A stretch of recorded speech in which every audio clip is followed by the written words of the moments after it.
சம்பவம் இது ரொம்ப கொடூரமாக தான் இருக்குது. இது பெரிய இழப்பீடு தான். அதனால் நீங்கள் கொஞ்சம் மனசை தேத்திக்கங்க அப்படின்னு சொன்னாங்க. அவ்வளோதான் சொன்னாங்க. நீங்க என்ன சொன்னீங்க? ஆமாம் சார், இது பெரிய இழப்பு தான், என்னால் ஏற்றுக்கு இது அப்படின்னு சொல்லியிருக்கேன் சார். விட்டுருங்க சார், போதும் சார். இல்லை, இவர் வந்துட்டு போனால் உங்களுக்கு எப்படி இருக்கு? கொஞ்சம் ஆறுதலாக இருக்குது சார். போதும் சார், போதும் சார். அவர் இரங்கலை தெரிவித்தார். ரொம்ப அடிச்சிட்டாங்களா தம்பின்னு கேட்டார். ஆமாங்க சார் சொல்லியிருக்கேன். சரி, எனக்கு ரொம்ப வருத்தமாக இருக்குது, தைரியமாக இருங்க அப்படின்னு சொல்லிட்டு அமௌண்ட் கொடுத்து போனோம்.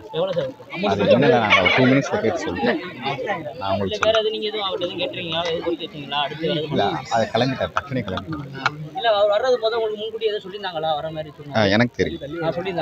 எனக்கு தெரியும்.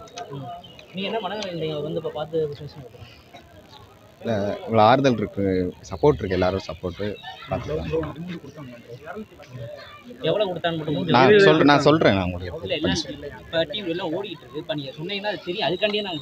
2 lakhs கன்ஃபார்ம் பண்ணல. நான் 2 lakhs இருக்கும்.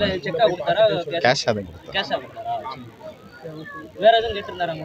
இதுதான் சொன்னார்.